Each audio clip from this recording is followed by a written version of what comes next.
Mesdames, Messieurs, bonjour, bienvenue sur Alizé pour votre première édition de l'année 2016. Toute la rédaction d'Alizé se joint à moi pour vous souhaiter d'excellentes choses pour cette nouvelle année, amour, bonheur, travail et surtout la santé. Il a poussé son premier cri à minuit 1. Hayden est le premier bébé de l'année en Guadeloupe. Ce bout de chou de 51 cm a vu le jour à la clinique des eaux claires à Bémao. Muriel Barlagne a capté ses premiers instants de vie. Il aurait dû naître le 9 janvier 2016, mais il en a décidé autrement. Hayden est le troisième garçon de Christelle. Il est né le 1er janvier 2016, à minuit et 1 minute. C'est le premier-né de l'année de la clinique Les Eaux Claires à Bémao. Un accouchement plutôt rapide et spontané. Sa maman est arrivée à 22h30 à la clinique, en plein travail. 20 minutes après, on lui faisait une péridurale. Il lui a fallu 1h30 pour mettre au monde ce petit garçon en pleine forme. Elle est sortie du môle toute seule, donc elle est venue nous voir. Elle était déjà en travail. Elle n'a pas été déclenchée, donc c'est un travail spontané. Et ça s'est très bien passé, elle était toute heureuse, toute contente. Et voilà. En fait, le travail il a commencé chez moi, donc avec des pertes de sang et tout. Donc, étant donné que j'avais trouvé personne pour m'emmener, donc j'ai dû prendre mon véhicule et me rendre moi-même à la clinique. Et puis dès que je suis arrivée, j'étais en salle de travail et ça a commencé tout de suite. Hayden mesure 51 cm et pèse 3 kg 570 g. C'est sa mère qui a coupé le cordon ombilical. Les premiers contacts se sont bien déroulés entre la mère et le fils. Pour Christelle, c'est un vrai bonheur. Et on souhaite bien sûr à Hayden tous nos vœux de bonheur pour sa vie future. Pourquoi ne pas souhaiter la nouvelle année avec des fleurs? C'est une tradition en Guadeloupe et pas de jour férié pour certains fleuristes aujourd'hui. Éric Pommier s'est rendu ce matin sur la place de l'église à Pointe-à-Pitre. Vendredi 1er janvier, chacun ses priorités en ce premier jour de nouvelle année. Certains sont à l'église pour un recueillement de circonstances. D'autres, comme mamie, se sont levés tôt pour s'adonner à son activité habituelle, vendre des fleurs, mais aujourd'hui avec une touche toute particulière. Habituellement, on vend les fleurs tous les jours, mais aujourd'hui, c'est parce que c'est le jour de l'an. Les gens souhaitent la bonne année avec un bouquet de fleurs. Roses et fleurs jaunes tiennent la vedette parmi tous les bouquets exposés et préparés avec amour, glisse notre mamie fleuriste avec un sourire généreux. Et les clients le savent. Et donc, repartir chez eux avec une composition florale made in mamie est une coutume qu'ils ne sont pas prêts d'oublier. Je l'ai fait tous les années, surtout pour donner une force à ma mamie qui vend des fleurs. Je l'appelle mamie avec le respect et honneur. Et je profite pour souhaiter toute la Guadeloupe, tout le monde, les jeunes, moins de violence, surtout la santé, de mettre un peu d'amour Dieu dans notre vie. Jackpot. Après la messe, les clients envahissent les fleuristes répartis de part et d'autre sur la place Gourbert. Au programme, une commande, un sourire. Pour couronner le tout en ce jour exceptionnel, un échange de vœux. Justement, mamie souhaite le meilleur à ses clients et aux Guadeloupéens en général. Que les Guadeloupéens s'aiment entre eux, qui marchent droit, aimez-vous les uns les autres comme Dieu nous avons dit. Prochaine grande étape pour notre mamie fleuriste, la Saint-Valentin, puis suivra pour le bouquet final, la fête des mères, fin mai. Et si vous êtes sorti de chez vous ce matin, vous avez peut-être aperçu au bord des routes des stands de fleurs également. Exemple à Pointe-à-Pitre. Elle s'appelle Samantha et cela fait près de 20 ans que tous les 1er janvier, elle installe son stand au bord de la route pour vendre ses fleurs et ses compositions. Il y en a pour tous les budgets, cela va de 5 à 30 euros. Donc en ce 1er janvier, je vends des fleurs. Comme chaque année, en fait, les gens ils veulent offrir des fleurs aux personnes qu'ils apprécient beaucoup pour leur souhaiter une bonne année. Donc du coup, nous on est là. Bien sûr. Donc là, on a des compositions, voilà, bien emballées. Là aussi, avec une petite déco, des petites paillettes, voilà. Après, on a une forme de rose qu'on place dans un petit pot pour faire joli. C'est plutôt les garçons, ils achètent pour leurs femmes. Ça fait plutôt couple. Et sinon, on a des petits bouquets comme ça et des roses. Voilà. Il y a plusieurs personnes qui viennent, des jeunes comme des vieux. Tout le monde vient acheter des fleurs.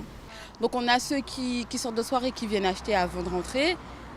Mais pas beaucoup, parce qu'ils sont un petit peu sous, hein. Tout le monde a bu, voilà.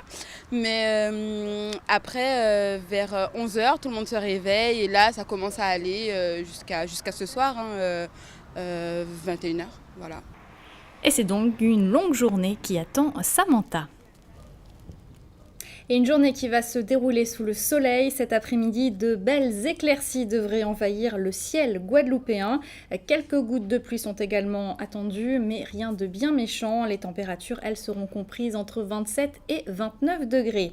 En ce 1er janvier, les personnalités politiques sont nombreuses à exprimer leurs vœux pour cette année 2016. Des vœux du préfet de Guadeloupe, du président du conseil régional de Guadeloupe, ou encore de la présidente du conseil départemental que vous pourrez suivre ce soir sur Alizé.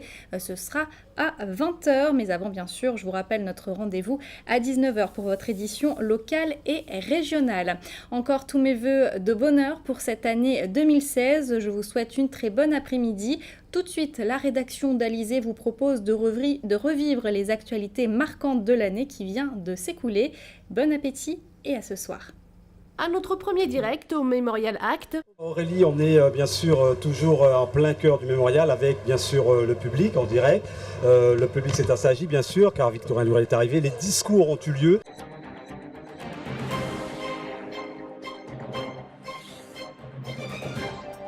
Le Memorial Act, c'est à nous, hein. Comme on dit encore, c'est à nous. C'est un devoir de venir... comment dirais-je, voir comment l'histoire sera véhiculée pour nos enfants. Séduction garantie vue de l'extérieur. À l'intérieur, c'est toute la magie d'une histoire qui se révèle.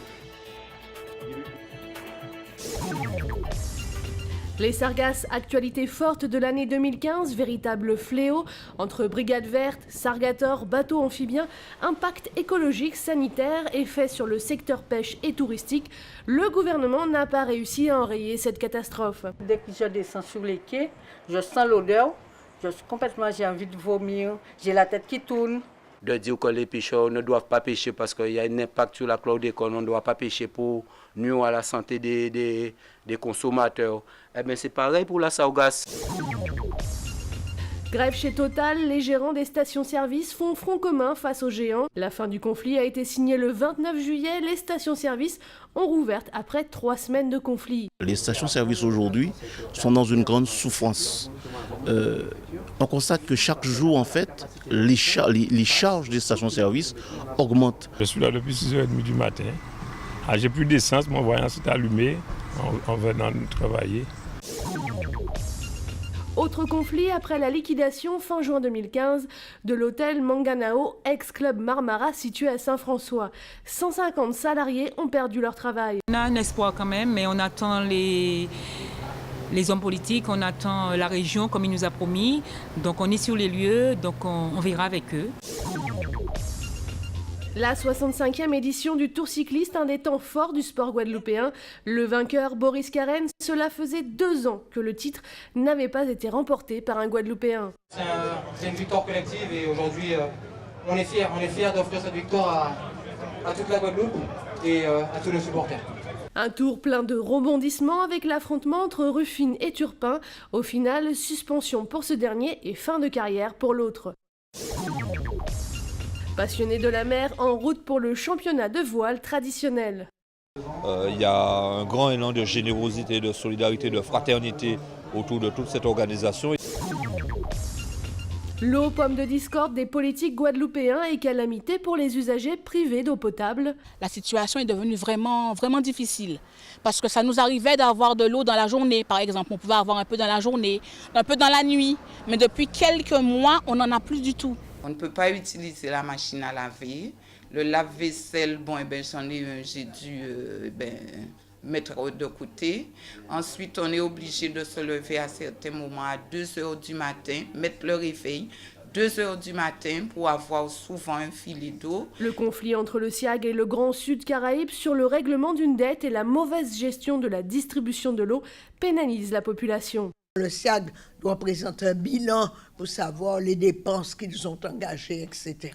Et là, on pourra déterminer l'actif et le passif. Vous savez bien que certains veulent m'orienter sur un autre chemin.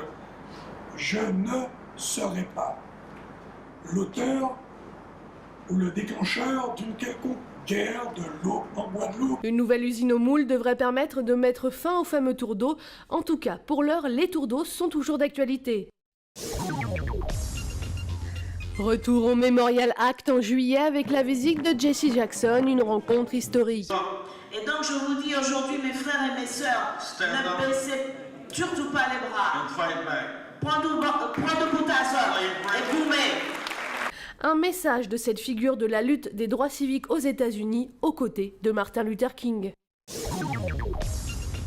Un message d'espoir fort pour les Caraïbes qui devrait retentir jusqu'en Dominique, où la tempête Erika a fait près de 20 morts. Des comités de soutien se sont organisés partout en Guadeloupe pour aider l'île voisine. On finit de remplir le bateau et on y va, quoi. Il y a 40 000, donc bon, il est bien chargé, mais on va mettre quand même dans les 7-8 heures pour descendre. Conflit entre Urbacer et la CIVAD sur la réalisation d'un centre de traitement des déchets. Bientôt, nous allons attribuer, notifier et nous allons continuer allègrement à travailler. C'est sûr qu'il va y avoir des réactions de la part de nos ennemis. Et donc, ce que nous disons, c'est que nous ne sommes pas prêts à reculer. Il nous faut une usine et une entreprise privée ne peut pas se permettre de barrer la route à un département qui a besoin de se munir d'outils convenables pour la population. Autre projet en cours, l'ouverture d'un micro-lycée dit de la seconde chance en septembre. Objectif, aider les jeunes ayant décroché du système scolaire. Ils sont vraiment libérés, là, on n'a pas de complexe, on n'y a pas de promiscuité, on est bien. Actualité sociale à nouveau, la grève à Darty, les salariés manifestent pour le licenciement dit abusif de leurs collègues. Et nous relancer aussi l'inspection du travail pour demander d'emparer des dossiers là, puisque nous estimons qu'il y a trop d'irrégularités, notamment pour les camarades qui ont licencié aujourd'hui, qui sont des camarades qui ont depuis 22-25 ans. La visite de l'ambassadrice de France en Haïti, en Guadeloupe. Au programme, discuter des liens entre Haïti et les autres pays de la Caraïbe. Des lignes directrices qui vont évoluer pendant ces 5 ans, mais le but c'est d'avoir des résultats. Social toujours, les pêcheurs en colère entre les sargasses, le chlordécone, l'interdiction de pêcher dans le cul-de-sac. L'année a été rude pour le secteur. Il a fallu mettre limite. Pour moi, je trouve ça, c'est bêtise. Parce que les poissons, je trouve qu'on va rester. On va arrêter. On va arrêter petit bout, là où il est pour matin. Les poissons là, même bitin.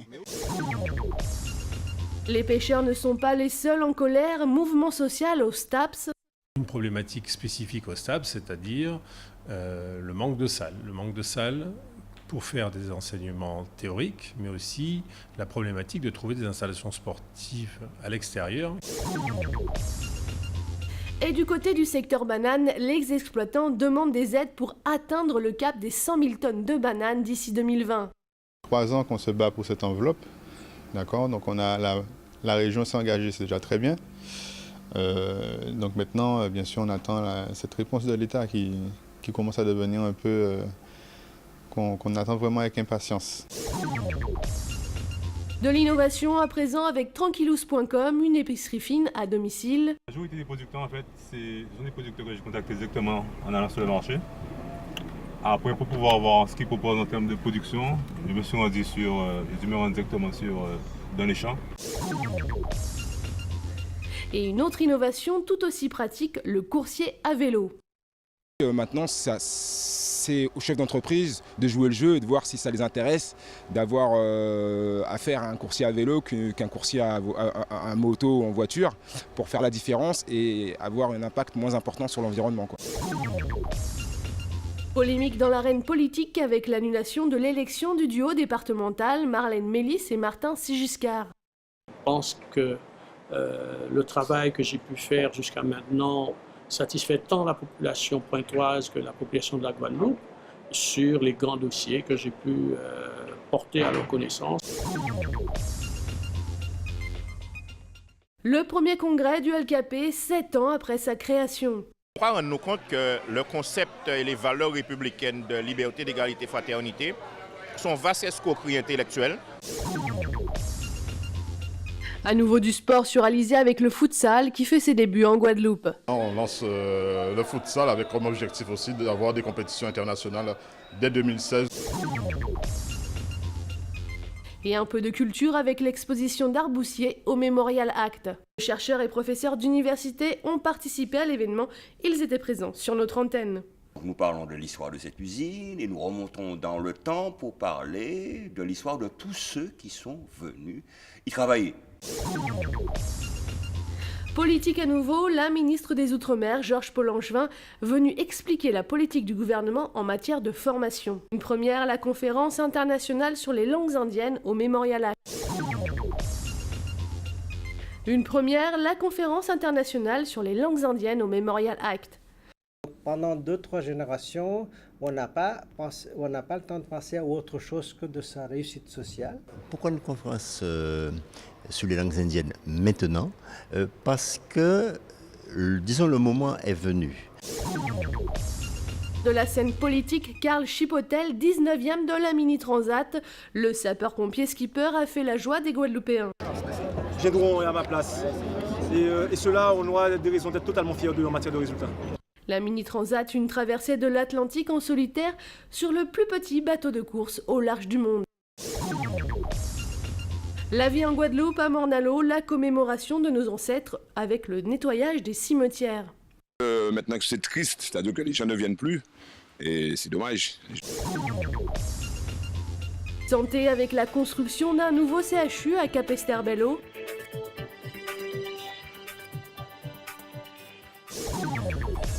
Et pour vous aider dans vos démarches administratives, un nouvel accueil a été mis à votre disposition à la caisse d'allocation familiale. Y aura-t-il un tramway à Pointe-à-Pitre? Réponse du maire de la ville, Jacques Bangou. Je comprends l'impatience qui est la nôtre à tous, de se dire, on parle du tramway depuis 2 ans, est-ce qu'il sera là l'année prochaine ou pas? En fait, lorsque nous parlons aujourd'hui de comment nous construisons autour du tramway, c'est également le tram qu'on met en avant, parce que ce n'est pas un objet qui vient se poser au-dessus de tous les autres. C'est une intégration, une reconstruction de tout notre environnement urbain. Autre projet très attendu, le cyclotron, une avancée médicale. Au final, mais c'est vrai que l'enveloppe qui était annoncée par la région Guadeloupe à travers la SEM, c'était 8 millions d'euros. Et c'est vrai que les marchés qui ont été attribués laissent penser que nous arriverons un peu à ce coût, peut-être un petit peu moins, un projet qui est aux alentours de 8 millions d'euros. Augmenter la production de poissons locaux, c'est possible avec l'aquaculture. Sortir sous la berge, c'est ça. Donc après, dès que j'ai fait le tour, on referme le filet et après on va tirer pour faire une petite poche. Et là, normalement, il y aura les oiseaux et les poissons. À nouveau, une petite pause sport avec les 2 événements récréatifs de l'année. C'était difficile, mais bon, après, c'est intéressant quand même de voir qu'on fait des événements comme ça chez nous.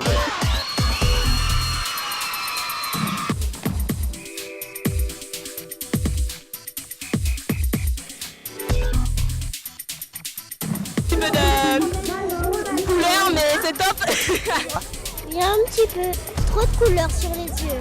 On s'est bien amusé, c'était bien. On en a eu plein les cheveux. C'est énorme, des sourires, de la couleur partout, un beau temps, plus de 3000 personnes sur le site. Une apnée de couleurs est retour cette fois-ci à l'Assemblée pour la première commission élargie pour l'outre-mer. On a poursuivi la rationalisation des exonérations en les recentrant sur les bas salaires.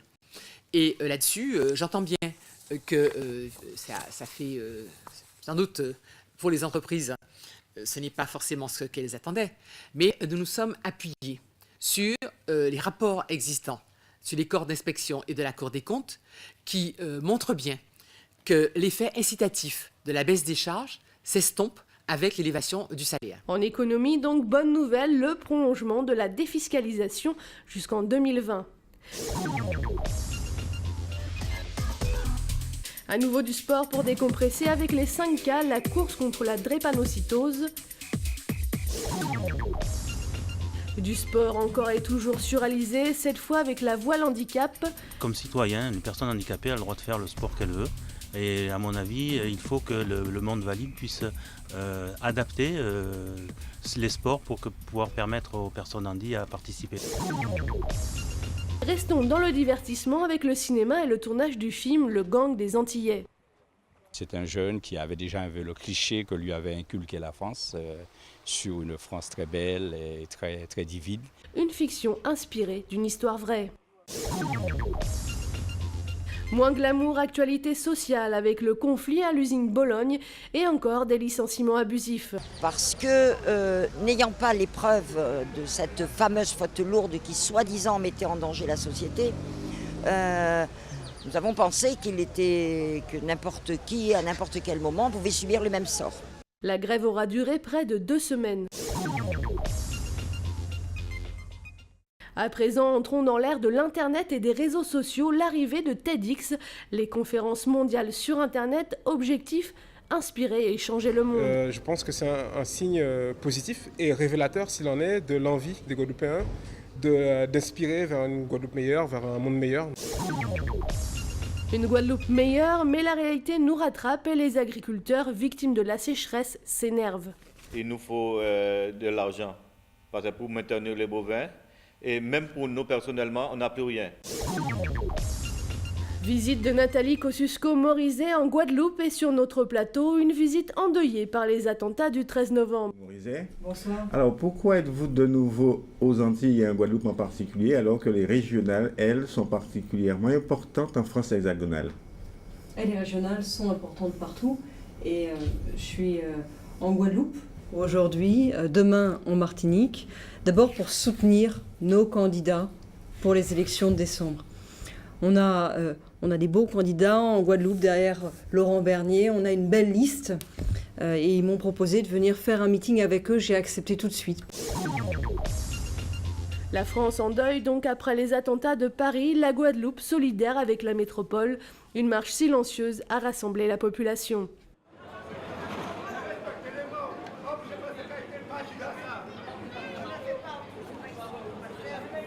est bien hasardeux de dire qu'il n'y aurait pas de menaces dans les Outre-mer.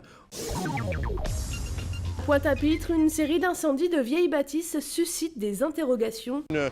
Une vraie bataille que nous menons et que nous continuerons de mener jusqu'à ce que nous la gagnions. Du sport à nouveau, inauguration d'une piste de BMX en Guadeloupe, une première. Enfin, 35 ans après, ça y est, l'inauguration a eu lieu. Donc nous sommes ravis pour les jeunes de la Guadeloupe. La tradition guadeloupéenne et le combat de coq, ouverture de la saison au Pit Bel Air. Je fais partie des gens qui protègent le patrimoine, la culture et la tradition. La culture, pour moi, c'est ma colonne vertébrale. Triste nouvelle, le décès de Félix Rode, une figure de l'histoire de la Guadeloupe. Fondateur du progrès social, de l'homme de justice aux sportifs, combattant de la profitation, c'est pour une Guadeloupe forte que Félix Rode a plaidé tout au long de sa vie. Son combat a été pour la dignité du Guadeloupéen. Quelques jours après son départ, les élections régionales ont envahi notre quotidien. Le 13 décembre, Harry Chalus a été élu président de la région. Mes chers amis, l'élection régionale est désormais derrière nous. Au président Lorel, je souhaite exprimer des sentiments personnels de solidarité et même fraternelle.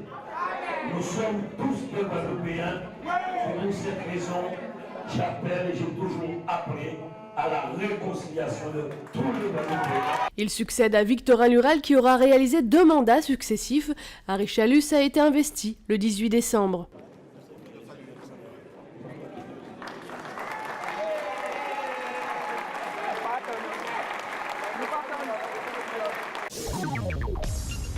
Une première, la Guadeloupe a obtenu l'organisation de la Coupe Davis. La coupe est prévue en mars 2016, et ce malgré des rebondissements sur la tenue ou non de la coupe en raison des coûts annoncés, jugés très élevés par le nouveau président.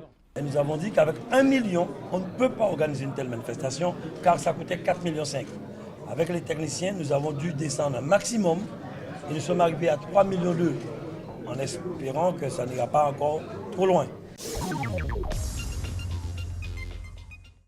Côté sport toujours, le retour de Laura Flessel en Guadeloupe avec de nouvelles ambitions et un centre thérapeutique pour lutter contre l'obésité. De donner tout simplement des outils pour permettre aux personnes en obésité morbide et sévère de pouvoir se réathlétiser. Dans la croisière s'amuse, le premier bateau a débarqué ses touristes le 20 novembre. Pour finir, le Grand Port Maritime a fêté avec faste ses 40 ans.